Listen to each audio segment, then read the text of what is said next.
What if everything you were taught about evil was merely the shadow of a deeper wound?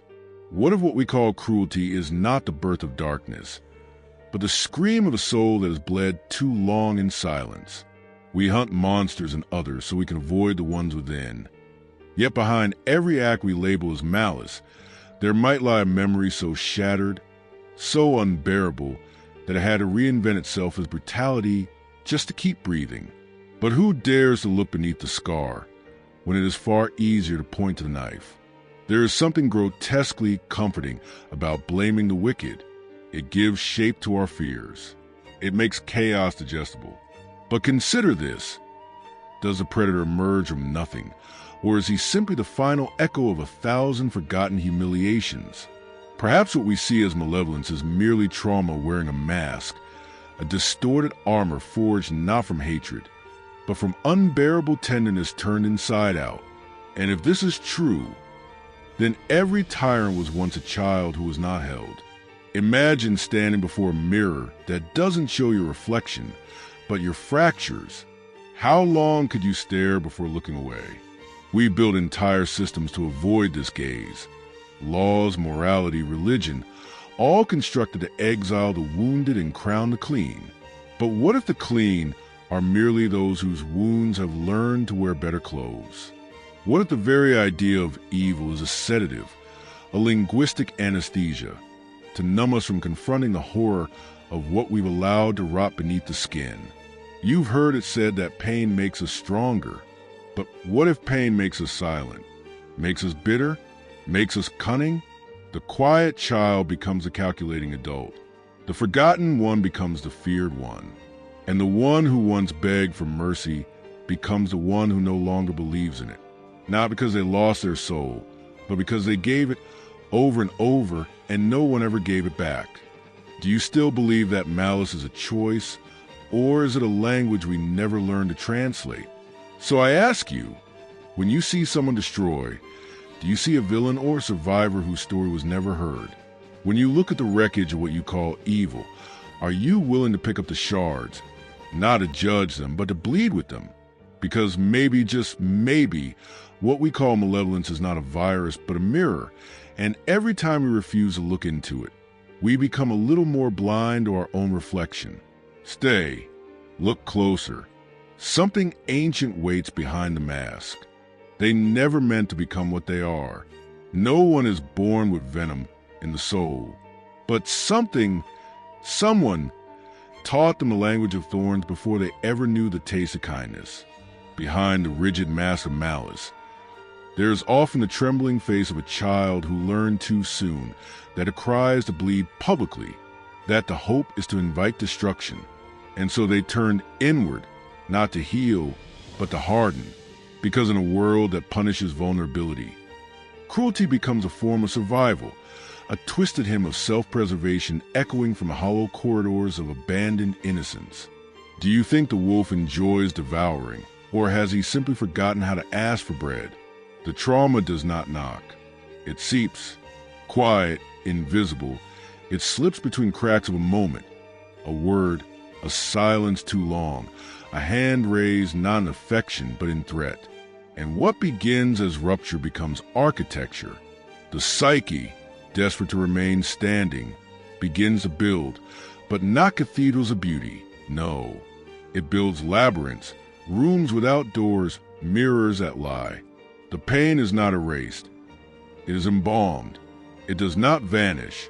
It performs.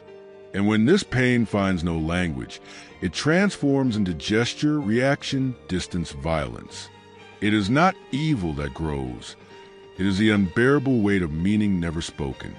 What is a scream if not truth too large for words?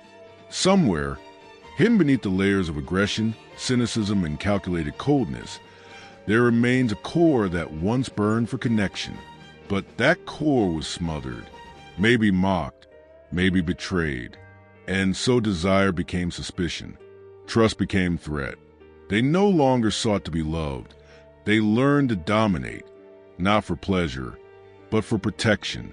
Because what is more terrifying than asking to be seen, only to be discarded once again?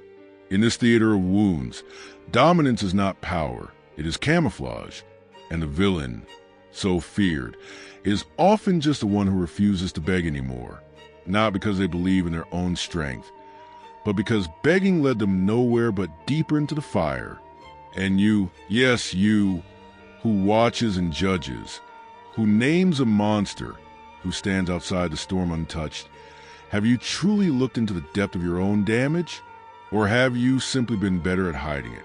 We all carry the ashes of what we could not protect, some buried under smiles, others under silence, and a few burn others before they can be burned again.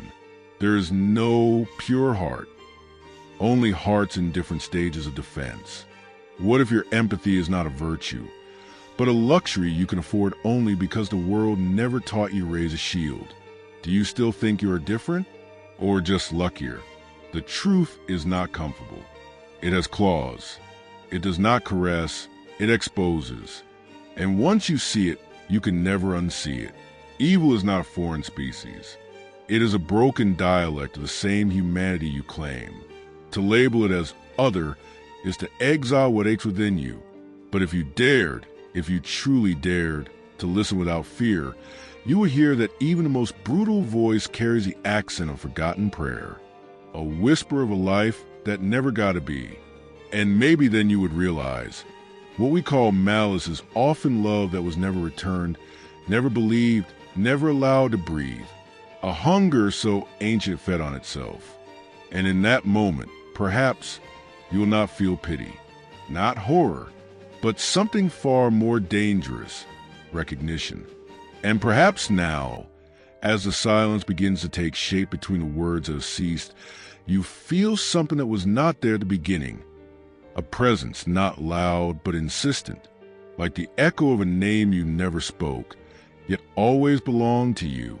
What once seemed like malice now breathes with a different face, not softer but truer, because you've seen it from the inside. You walked through its corridors, touched its cold walls, and heard the heartbeat that still pulses beneath the ruin. And in that heartbeat, perhaps, you recognize your own.